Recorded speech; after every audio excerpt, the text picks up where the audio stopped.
वालेकुम, आप देख रहे हैं सवाल से आगे। मैं हूं अलीना शिगरी। आज की जो अहम डेवलपमेंट थी वो ये थी कि 3 साबिक फौजी अफसरान आज गिरफ्तार किए गए हैं और ये साबिक DGISI जनरल रिटायर्ड फैज़ हमीद साहब की गिरफ्तारी के बाद ये एक अहम मज़ीद पेशरफ थी। कुछ ताज़ा तरीन इत्तलात भी इस हवाले से यही हैं कि शायद राब्ते किए जा रहे थे या राब्ते में थे इमरान खान साहब, जो कि इस वक्त जेल में मौजूद हैं। वो इस तरह का असर रसूख अभी भी रखते हैं जेल के अंदर से कि वो इन रिटायर्ड अफसरान के साथ उनका कोई राब्ता था। आपको याद होगा कि मोहम्मद अकरम साहब, जो कि साबिक deputy jail superintendent Adiala jail, उनकी भी गिरफ्तारी का अमल में आना।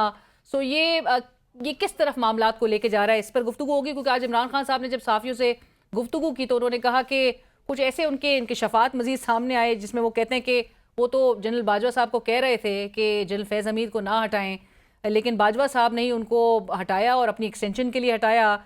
सारी फसाद की जड़ वो समझते हैं कि साबिक army chief general retired Bajwa वो थे। सो इस पर गुफ्तगू होगी। हमें इस वक्त प्रोग्राम में ज्वाइन कर रहे हैं जनाब ख्वाजा मोहम्मद आसिफ साहब, वफाकी वजीर दिफा। उनसे बात करते हैं। ख्वाजा साहब अस्सलाम वालेकुम, बहुत शुक्रिया हमें ज्वाइन करने के लिए। ख्वाजा साहब, सबसे पहले तो आज की ये डेवलपमेंट जिसका मैं जिक्र कर रही हूँ कि 3 रिटायर्ड फौजी अफसरान, उनको भी आज गिरफ्तार किया गया है। ताज़ा तरीन इतलात भी यही हैं कि उनका इमरान खान साहब से जेल में कोई राब्ता भी था। आपको ये भी पता होगा कि साबिक जो डिप्टी जेल सुपरिटेंडेंट हैं उनको भी तहवील में ले लिया गया है, वो भी गिरफ्तार हो गए, मोहम्मद अकरम साहब। सो ये मामलात किस तरफ जाते हुए दिखाई दे रहे हैं ख्वाजा साहब? एक बुनियादी चीज आपको अंडरस्टैंड करने की जरूरत है कि ये जो सागा है पिछले 5-6 साल का या 8 साल का ले लें, 9 साल का ले लें, 2013 में चले जाएं, इसका जो चीफ बेनिफिशरी जो है ना वो इमरान खान है। ये सारी जो स्टोरी जो है ये भुनी गई या इसको जो कंस्ट्रक्ट किया गया वो इमरान खान को लाने के लिए और उसके मफादात के लिए कंस्ट्रक्ट किया गया। बाकी बेनिफिशरी जो थे ऑब्वियसली इमरान खान को लाने के बेनिफिट जो है उन लोगों को भी थे। और आप जिन लोगों की गिरफ्तारी की आप बात कर रही हैं, जिनमें जनरल फैज भी जो हैं, जनरल फैज और लाजमी तौर पे इमरान खान अकेला तो नहीं आ सकता था या उसको उसको पास कोई मैकेनिज्म नहीं था कि वो आ जाता। 2018 का इलेक्शन उसके लिए रिग किया गया। ये बाकी जो कल पुर्जे थे ये सारे उसका बेनिफिट उठा रहे थे बिकॉज उनका एक प्रोजेक्ट जो है वो कामयाब हो गया। लेकिन उसके बाद जितना मैनिपुलेट जो है हमारे सिस्टम को, हमारे मुल्क को, हमारे माशरे को इमरान खान ने किया, और उसके लिए अपने अपने सेल्फ इंटरेस्ट के लिए लोग भी मैनिपुलेट हुए। जिनमें आप स्टार्ट करें कि पहले नैब चेयरमैन को उन्होंने कैप्चर किया। वो तैयबा गुल वाला जो है ना एक स्कैंडल जो है बनाया गया, किया गया। उसके बाद अपोजिशन को जो है वो सबड्यू करने के लिए जनरल फैज को लॉन्च कर दिया गया। उसके बाद जो है जो जितने भी मुकदमात थे या जितनी भी टीटियां शीटियां ये सारी ये स्टोरियां जो थी वो शहजाद अकबर साहब बैठ के करते रहे। इस तमाम जो कंस्ट्रक्ट किया गया, इमरान खान जिसका मेन बेनिफिशियरी था, मेन उसका किरदार था, जो जो उसने अगर किसी ने उसको रेजिस्ट किया तो वो DGISI जो उस वक्त थे जनरल आसिम मुनीर साहब, उन्होंने रेजिस्ट किया और फिर उस सारी रेजिस्टेंस का नतीजा ये निकला है कि एंड में आके उनकी जो है अपॉइंटमेंट के ऊपर भी जो है एक मैसिव किस्म की रेजिस्टेंस सामने आई।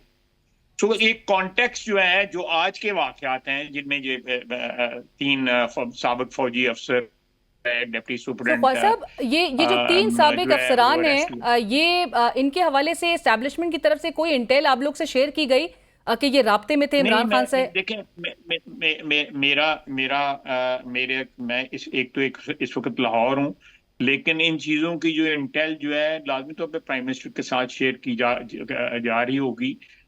उसको वाइड स्प्रेड जो है उसमें कंसल्टेशंस जो है ऑटोमेटिकली चीजें फिर लीक आउट होनी शुरू हो जाती हैं तो सेफ नहीं रहता। तो मैं समझता हूँ कि ये सारे का सारा अनरेवल जो हो रहा है, चीजें जो जो हो रही हैं, उनका बेनिफिशियरी तो मेन इमरान खान ही था ना। आपने सबसे जिस तरह ज्यादा से कहा कि इक़्तिदार चीफ तो उसने एंजॉय किया है, जो लूटमार की है, जो जो क्रोनीइज्म किया है, जो और सबसे बड़ा जुल्म जो मुल्क में किया है कि जो ब्लैक लिस्टेड, जो बिल्कुल काले रिकॉर्ड वाले जो थे ना टीटीपी के 100 बंदे इसने रिलीज करवाए और बट हजारों वहां से लेके आया।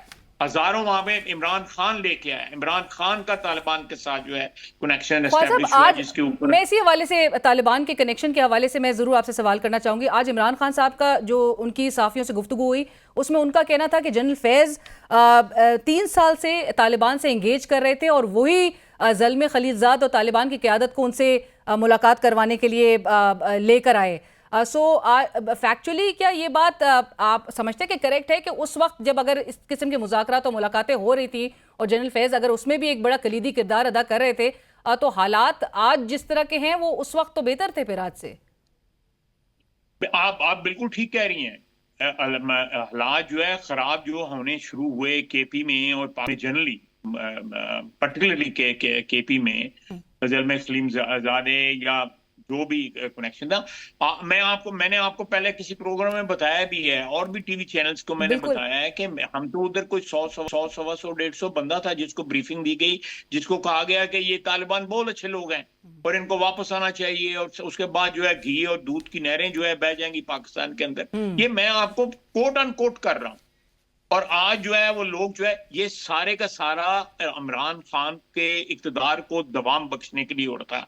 ये सारा रौला, ये सारा मेला जो था, उसका जो मेन बेनिफिशियरी जो था वो इमरान खान था। चीफ और बेनिफिशियरी इमरान आपने खान कहा कि इमरान खान साहब थे, लेकिन आपने ख्वाजा साहब 2013 से आप कहते हैं कि ये सिलसिला का आगाज हुआ और 2018 से ये दो किरदार जनरल फैज और जनरल बाजवा साहब जो हैं वो बड़े नुमायां रहे। बहरहाल जिस किस्म के और चार्जेस उनके हवाले से भी बातें जिस तरह की होती रही, बट आपने ख्वाजा साहब बरमला इस बात का मेरे प्रोग्राम में भी पहले भी दीगर प्रोग्राम्स में आपने जब जिक्र किया कि जनरल फैज के साथ जो मुलाकातें थी या मीटिंग्स का आपने जो हवाला दिया था जिसमें अप्रैल 2019 का जिक्र था, जहां पे जनरल फैज हमीद जो है वो ये ऑफर कर रहे थे ऑन बिहाफ ऑफ एस्टैब्लिशमेंट के आप पहले पंजाब की हुकूमत ले लें और उसके बाद जो है वो सेंटर भी आपके हवाले कर दिया जाएगा।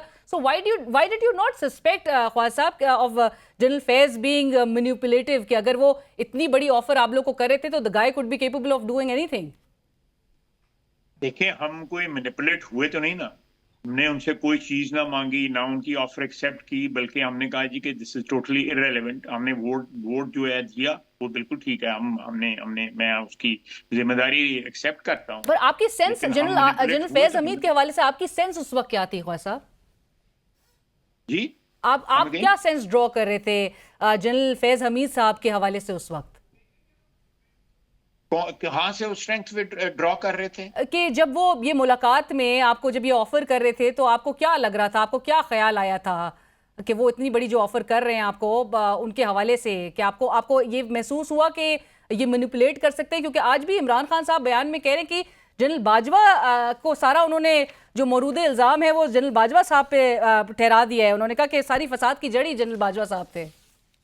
नहीं, मेरा मतलब है कि जनरल बाजवा का अगर फसाद की जड़ थे, जनरल बाजवा का तो इन्होंने अपना वालिद साहब बनाए हुए थे सियासी, मैं कह दूंगा, जरा क्वालिफाई कर दूंगा। कहा ना था कि अब बाप होता है चीफ, आर्मी चीफ जो है, ये आप भी गवाह है, मैं भी गवाह हूं। हम दोनों में से किसी ने कोई नई बात तो नहीं है हमारे लिए। ये इससे जाहिर होता है ये कितना अपॉर्चुनिस्ट आदमी है कि जिन लोगों ने इनके लिए सारा कुछ कंस्ट्रक्ट किया, मैनिपुलेट किया सिस्टम को, सब कुछ किया, उसके अल्टीमेटली बेनिफिशियरी तो ये है। ये जो लूटमार इसने की वो भी इसी ने की। जो पॉलिटिकल सिस्टम को जो है सबवर्ट किया, उसको परवर्ट किया, वो भी इसने किया, अपने लिए किया। हर चीज जो है उसका अल्टीमेट बेनिफिशियरी जो है वो ये शख्स था। बाकी लोग ठीक है, उन्होंने भी गंगा में वो भी नहाए, लेकिन जो मेन किरदार जो है वो इमरान खान है उसमें। सारा फायदा इमरान खान इसमें साहब कोई आप कह किसी रहे को हैं शक नहीं होना कि चाहिए। सारी बेनिफिट इमरान खान साहब को मिली, बट ख्वाजा साहब जहां पर वो नेक्सस की बात हो रही है, ये किस तरह से ऑपरेट करते थे, इस हवाले से कोई इन्फॉर्मेशन आप शेयर करना चाहें?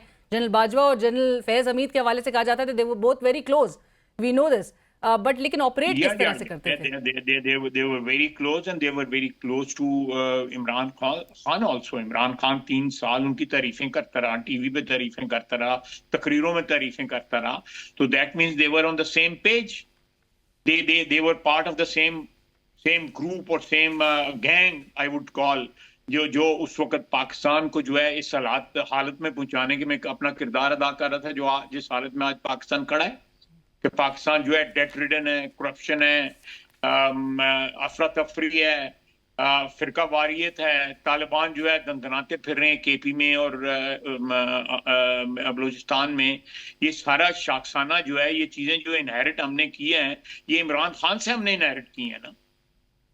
लेकिन राइट। उसके बाद जो है, जो लोग साथ जो हैंग ऑन कर रहे होते हैं, और जो लोग जो है कोई ना कोई उस सारे प्रोसेस में मदद प्रोवाइड कर रहे होते हैं, वो भी अपना अपना फिर फायदा उठाते हैं।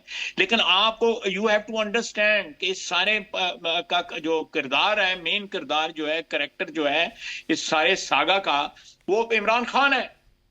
मैंने आपको गिनवा दिया है कि किस तरह उसने फायदे उठाए हैं जो है। राइट। पर ख्वाजा साहब, इमरान खान साहब आज ये भी कह रहे थे कि मैंने तो बाजवा साहब को कहा था कि जनरल फैज को ना हटाएं, लेकिन बाजवा साहब अपनी एक्सटेंशन के लिए उनको हटाना चाहते थे। आपने भी इस बात का जिक्र जरूर किया कि बाजवा साहब के साथ जो मुलाकातें आपकी भी रही, उसमें बाजवा साहब अपनी एक्सटेंशन से ज्यादा वो जनरल फैज का नाम भी, और बल्कि एक तीसरे बंदे का नाम भी उन्होंने जरूर फ्लोट किया था। नहीं, देखे ना, जो खुद ये इस बात की का एतराफ कर रहे हैं इमरान खान साहब के, मैं जनरल फैज को रखना चाहता था। क्यों रखना चाहते थे? अब कहते हैं मैं तो 3 साल से उन्हें मिला ही नहीं हूं, मैंने उनका नाम ही नहीं सुना। और उसको इसलिए रखना चाहते थे कि he wanted to continue the manipulation which was taking place. वो उसको उसको कंटिन्यू करना चाहते थे, इसलिए जनरल फैज को वो रिटेन करना चाहते थे। That was the only reason जो है उनका इसका रखने का पे इसरार था। और उसके ऊपर फिर इख्तलाफात पैदा हुए, और वो इख्तलाफात जो है अल्टीमेटली जो है फिर उसका जो रिजल्ट निकला, that is part of our history. Right. लेकिन मेन किरदार जो है, मैं फिर बार बार इस पे हैमर करूंगा कि ये सारे का सारा ये बंदा मैनिपुलेटर है। ये लोगों को एक्सप्लॉइट करता है, लोगों की वीकनेसेस या लोगों के जो जो भी टारगेट्स होते हैं जिंदगी में, उनको उनको एक्सप्लॉइट करके जो है अल्टीमेटली बेनिफिट जो है इमरान खान अपने लिए उठा रहा था। और अभी भी मजीद आप समझते हैं कि एक बड़ा गेम प्लान जो है वो चल रहा था, जिसके जिसके नतीजे में ये गिरफ्तारी अमल में आई है आज के दिन? ये जो गेम गेम प्लान था, आपका ख्याल है कि जो ये जो रास्ते दिखाए गए कोर कमांडर हाउस का, या रास्ता दिखाया गया जीएचक्यू का, या फैसलाबाद में आईएसआई के ऑफिस का, या मियांवाली का, या चकदरा में, या मरदान में, वो इमरान खान है। बिल्कुल Imran Khan part and parcel of that. Rather he led though that insurrection and that revolt, that mutiny. He led that, he planned that. जो 4-5 महीने वो वहां पे लगा रहा है, जो रेजिस्ट करता रहा है, वो सारे लोग जो इन इन इन जगहों पे पहुंचे हैं, इन टारगेट्स पे पहुंचे हैं, वो लोग सारे आइडेंटिफाई होते हैं। वो सारे पीटीआई के बंदे हैं। वो नारे पीटीआई के लगा रहे थे, नारे जो है वो इमरान खान के लगा रहे थे।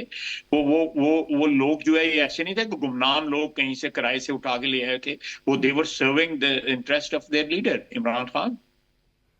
ख्वाजा साहब, आने वाले दिनों में क्या एक्सपेक्ट किया जाए? इमरान खान साहब के भी जो उनको ट्राई मिलिट्री कोर्ट्स में किया जा सकता है? बिल्कुल, क्यों नहीं किया जा सकता। मैं समझता हूं कि अगर अगर बरतानिया, इधर यूएस में और बरतानिया में स्विफ्ट जस्टिस जो है डिस्पेंस किया जा सकता है, तो पाकिस्तान में क्यों 1.5 साल हो गया हुआ है? क्यों रेजिस्ट किया जा रहा है कि स्विफ्ट जस्टिस जो है वो डिस्पेंस ना किया जाए?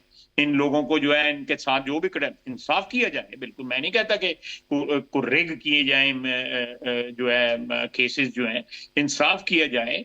लेकिन 1.5 साल हो गया है इस तरह जो साइकिल का चलान का तो हुआ है इनका, कि 1.5 साल गुजर गया है।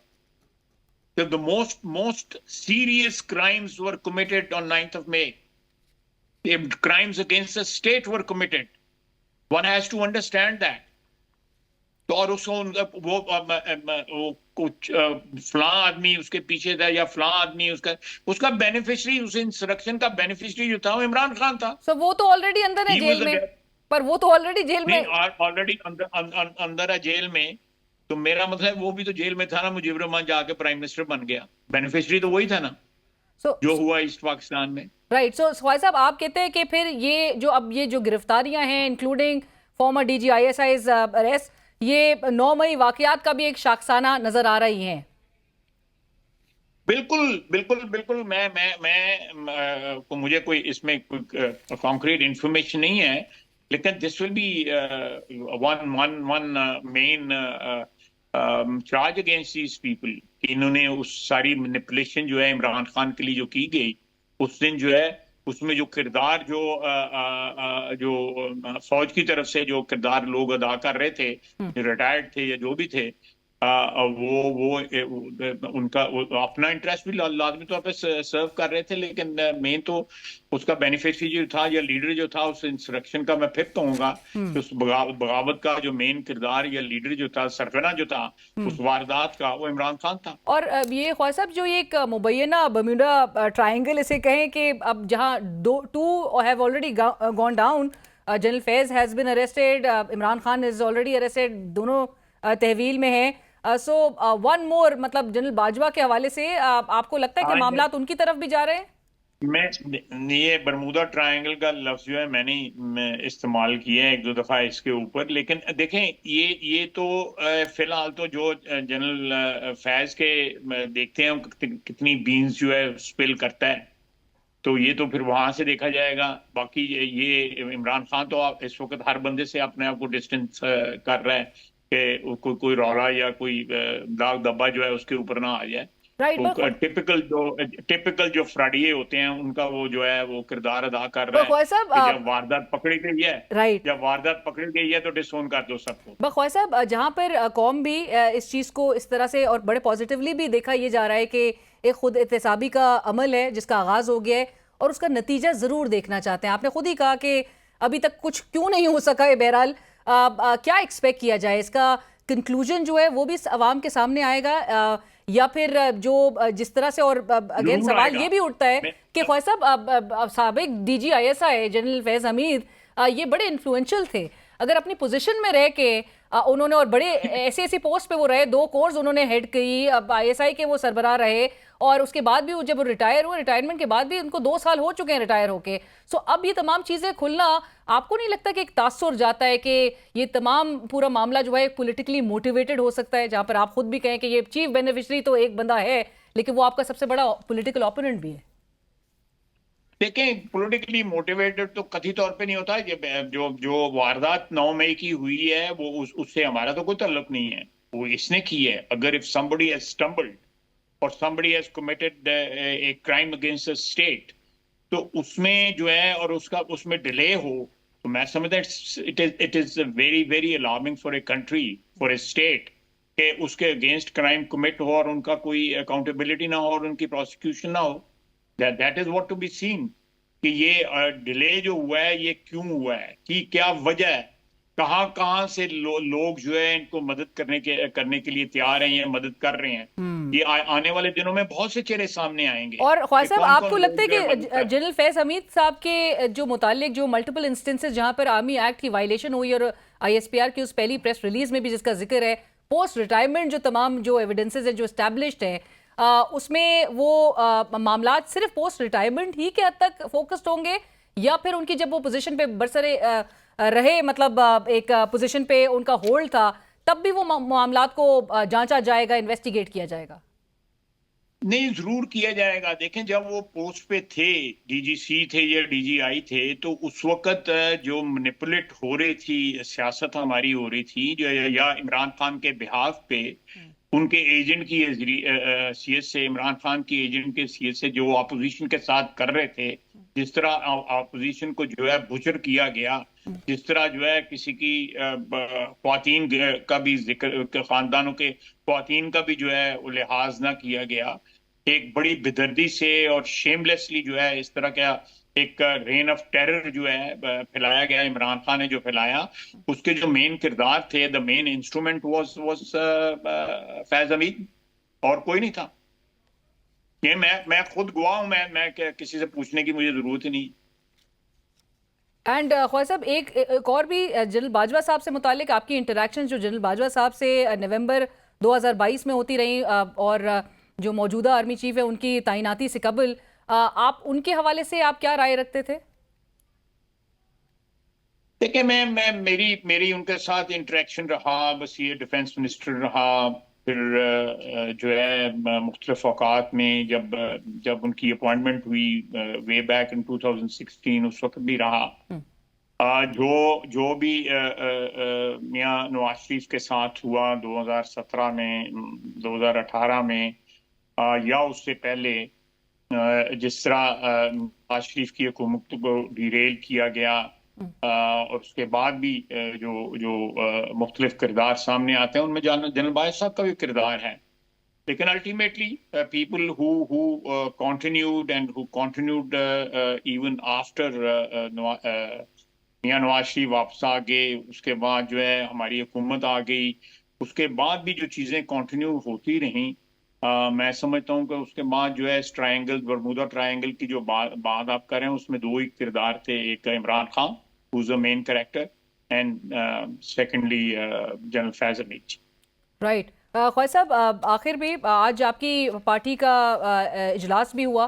पार्टी के जो सदर हैं नवाज शरीफ साहब, उनकी जेर सदारत, और ये आला सतह के इजलास में चीफ जस्टिस साहब की एक्सटेंशन से मुतालिक, क्योंकि मुल्क में बहुत छेमगोइयाँ हो रही हैं कुछ। नहीं, हमारा हमारा तीन तीन नुकाती एजेंडा था, जिसमें कोई सियासी नहीं था। एक तो तीन नुकाती एजेंडा था, और ये 3 दफा मीटिंग जो है स्केड्यूल हुई और उसके बाद कैंसिल कर दी गई, हम्म। प्राइम मिनिस्टर की मजबूरी की वजह से, कि उनकी कोई बाहर का एक दफा टूर आ गया, एक दो दफा कोई कैबिनेट मीटिंग थी जिसकी वजह से ना हो सकी। हम्म। तो मियां साहब ने जब से टेक ओवर किया हुआ था, ये उनकी मीटिंग ड्यू थी, तो उसमें जो करंट सियासत है उसके ऊपर कोई बात नहीं हुई। जो है 3 पॉइंट का एजेंडा था, जिसमें बिजली एक बहुत बड़ा इशू था। ठीक। एक एजेंडा पॉइंट वो था। कुछ लेजिस्लेशन थी जो बड़ी रूटीन की लेजिस्लेशन थी, लेकिन पॉलिटिकली इंपॉर्टेंट थी, उनका वो एजेंडा था। और वो दूसरा ये है कि हमारे जो तंजीमी अमूर हैं, उनमें उनको फोर्टिफाई करने के लिए जो सजेशंस जो बनाई गई थी, उनको फाइनलाइज किया गया है। इन 3 पॉइंट्स के अलावा कोई कोई कतई तौर पे कोई चीज जो है मौजूदा सियासी हालात तो या साबिक जनरल DGISI की फैज या गिरफ्तारी के कोई बाद की सूरत हाल ये भी जेर गौर नहीं आई? कतई तौर, मैंने आपको तीन ठीक। तीन पॉइंट एजेंडा राइट। बता दिया है, इसके अलावा तंजीमी कोई उमूर आप कहते हैं, कोई कोई लेजिस्लेशन वो भी आप कहते हैं बहुत कोई इंपॉर्टेंट लेजिस्लेशन बहरहाल नहीं, और बिजली की कीमतों के नहीं, हवाले से। वो सियासी लेजिस्लेशन नहीं है।